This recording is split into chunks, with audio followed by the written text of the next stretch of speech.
నమస్తే, welcome to Aadya TV. నేను మీ స్వర్ణ. ప్రస్తుతం మనతో పాటు ఉన్నారు సీనియర్ జర్నలిస్ట్, సినీ పరిశోధకులు ఇమ్మంది రామారావు గారు.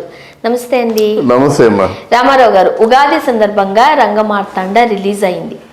అయితే కృష్ణవంశీ గారి సినిమా అంటే దానికి ఒక స్పెషాలిటీ ఉంటుంది.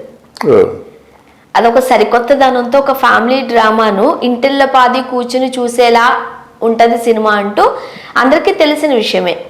సో రంగమార్తాండతో కృష్ణవంశీ గారు మరొక్కసారి మనల్ని అలరించడానికి వచ్చారు.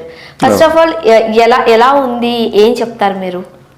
అంటే మొట్టమొదటిసారిగా మన ఆద్య టీవీ ప్రేక్షకులకి, మనల్ని ఆదరించి ప్రోత్సహిస్తున్నటువంటి అభిమానులకి శోభకృతనామ సంవత్సర ఉగాది శుభాకాంక్షలు. ఇప్పుడు మేము చెప్పింది నిజంగా ఉగాది పర్వదినం ఎంత పవిత్రమైందో మన తెలుగు సినిమాల్లో అంత స్వచ్ఛమైన, అంత పవిత్రమైన సినిమా ఏదంటే రంగమార్తాండ. ఆ సినిమాని చావు బ్రతుకుల సమస్య మధ్య కృష్ణవంశీ తీశాడు. ఎందుకంటే గతంలో కృష్ణవంశీ ఈ స్థాయికి తగ్గ సినిమాలు రాలేదు కనుక ఇప్పుడు ఏం చేశాడంటే చావో రేవో ఇక ఈ సినిమాతో తన లైఫ్ని ఏమిటో, తన టాలెంట్ ఏమిటో, తనకున్నటువంటి దాహం సినిమా అంటే ఏమిటో నిరూపించాడు మాట. అంటే సహజంగా సినిమా అన్నది యూత్ నుంచి, అంటే వయసు అంటే మంచి వయసులో ఉన్నవాళ్ళు, వాళ్ళ మనోభావాలు, వాళ్ళ భావోద్వేగాలతో స్టార్ట్ అవుతుంది. కానీ ఇక్కడ సినిమా అలా కాకుండా నిరాధారంగా ఉన్న, నిస్సహాయంగా ఉన్నటువంటి ఒక 60 సంవత్సరాలు దాటిన తర్వాత దయనీయమైన స్థితిలో ఉన్న మనుషుల మధ్య, అంటే ఈ మానవ సంబంధాలు, ఆ మానవ సంబంధాల్లో ఉన్నటువంటి జీవన మాధుర్యం స్టార్ట్ అవుతుంది. దాన్ని పట్టుకున్నాడు. యాక్చువల్గా సొసైటీలో చాలా రోజుల నుంచి డిస్కషన్స్ నడుస్తుంది. ఏంటి అంటే ఉన్నదంతా పిల్లలకి పంచిపెట్టేసిన తర్వాత వాళ్ళని చూసే దిక్కు లేక ఓల్డ్ ఏజ్ హోమ్ లో వదిలేస్తున్న పరిస్థితుల్లో ఆ పేరెంట్స్ బాధ ఎలా ఉంటుందో, ఓకే అంటే కొడుకు చూస్తాడా, కూతురు చూస్తాడా అని తల్లిదండ్రులు ఆశగా ఎదురు చూసే ఒక ఫైటింగ్ ఉంటది చూడండి. వాళ్ళల్లో వాళ్ళు పడే సంఘర్షణ. అవును. సో దానికి సంబంధించిన సినిమాను మరొకసారి కళ్ళకు కట్టినట్లు చూపించేశారు. కళ్ళకు కట్టినట్టు కాదు, కళ్ళు చెమర్చేలాగా, ఆ గుండె బరివెక్కేలాగా, ఉక్కిరి బిక్కిరి ఏడ్చుకునేలాగా, ఇలాగా అంటే మానవ సంబంధాలు ఎంత గొప్పగా ఉంటాయో చూపించాడమ్మా. అందులో ఒక 3 నటులు. ప్రకాశ్ రాజు చిన్న ఆర్టిస్ట్ కాదు, అవకాశం దొరకాలి కానీ ఎంతవరకు చేసుకుపోవాలో చేసుకుపోతాడు. అలాగే ఇప్పుడు ఆయన చేయడంలో మన పెద్ద ఆశ్చర్యం ఏమి లేదు. అంతఃపురం సినిమా చేశాడు కదా, ఎంత బాగా చేశాడు. అదే కదా, అప్పుడు ప్రకాష్ రాజ్ గారు చాలా చిన్న ఏజ్. అది ఎంత బాగా చేశాడు అంతఃపురం సినిమాని. ఆ సినిమా చేసిన తర్వాత మిగతా ఏ సినిమా చేసినప్పుడు కూడా ఈవెన్ ఎవరు మన చిరంజీవి గారి తాలూకు చూడాలని ఉంది సినిమా కూడా చేశాడు. ఒక డైలాగ్ని ఎన్ని రకాలుగా చెప్పాడు. వాడు సామాన్యుడు కాదు అనే డైలాగ్ని 10 రకాలుగా చెప్పాడు. 10 రకాలుగా 10 డైమెన్షన్స్తో చెప్పాడు.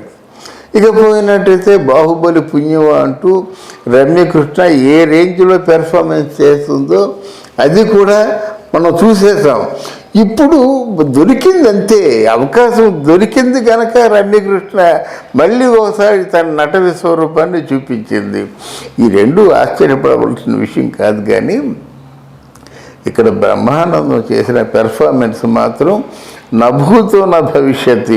ఈ 3లోకి ఎవరికి బెస్ట్ ప్రైజ్ ఇవ్వాలంటే వాళ్ళ ఆలోచనలో పడతారు. ఒకటి లేదంటే బ్రహ్మానందం ఆ స్థాయిలో యాక్ట్ చేయడం, ఆ స్థాయిలో ఆలోచించడం, ఆయనలో అంత నటులు ఉండడం మాత్రం, అంటే నేను ఆలోచించేవాడిని. నేను చాలాసార్లు చెప్పా, ఆయనకు ఒక పెద్ద ఆయన్ని అంటే ఆయన నేను చెప్పిన మాటలు విన్న తర్వాత నా ఆత్మ ని ఆవిష్కరించారండి. మా పిల్లలు కూడా మీరంటే ఎంతో ఇష్టంగా రమ్మన్నారు. మీరు నా సినిమా అంటే నా జీవిత కథ మీరు రాయాలంటే నాకు అప్పట్లోనే పెరాలసిస్ వచ్చింది, కొంచెం అదేదో ఆటంకం వచ్చింది. బట్ రాస్తా, ఎందుకంటే నేను ఆయన కోసం రాయటం లేదు, నా కోసం రాస్తున్నాను. అంటే నేను చూసిన నటుల్లో ఒక నటుడు మిస్ అయిపోయాడు.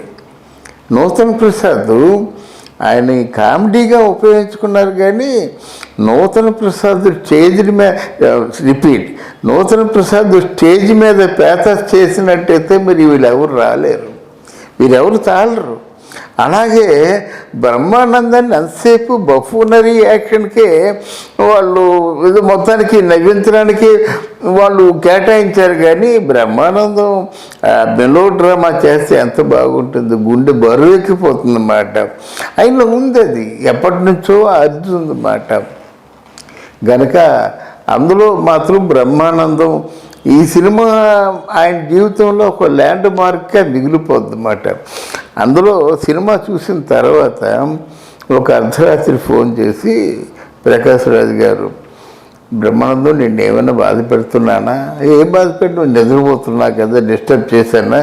అదే ఏమి లేదు, ఏం డిస్టర్బెన్స్ లేదు, కానీ సినిమా చూశాను నేను. సినిమా చూసిన తర్వాత మీలో నటుణ్ణి అభినందించకుండా ఉంటే నేను పాపం చేసిన వాడిని అవుతాను. గనక హృదయపూర్వకంగా మిమ్మల్ని అభినందిస్తున్నానని ప్రకాష్ రాజ్ చెప్పాడట.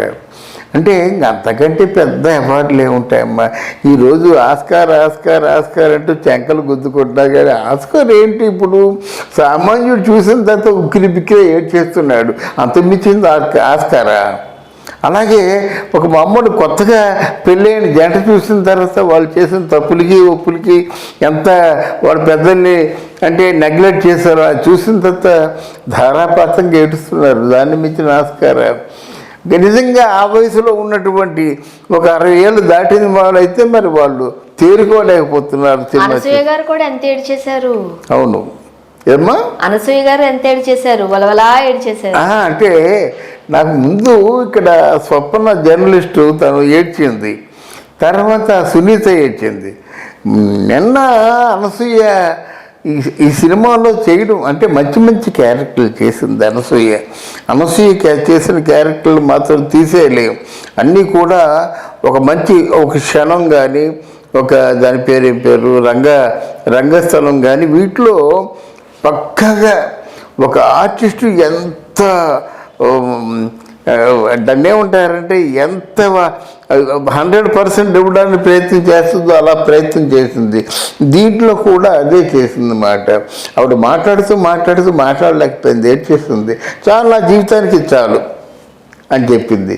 అంటే మరి ఈ రంగమార్తాండ సినిమాని ఏ రేంజ్లో మీరు ఊహించుకుంటారో నేను చెప్పడం కాదు, మీరే ఊహించుకోండి.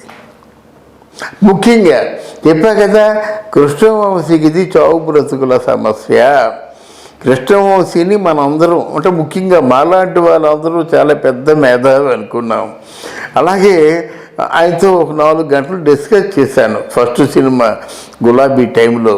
కానీ తర్వాత కృష్ణవంశీని అందరూ వదిలేశారు. కానీ ఇప్పుడు మళ్ళీ కృష్ణవంశీ, వాట్ ఈజ్ కృష్ణవంశీ? ఒక కళాత్మకమైన సినిమాలు తీయాలంటే కృష్ణవంశీ తప్ప ఇంకెవరూ లేరు అనిపించుకున్నాడు. రైట్.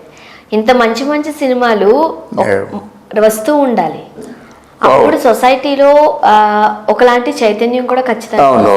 సో ఇంత మంచి సినిమా అందించారు కృష్ణవంశీ గారు, thank you so much. And ఎంత బాగా వివరించారు, మీకు కూడా ధన్యవాదాలు. Thank you much.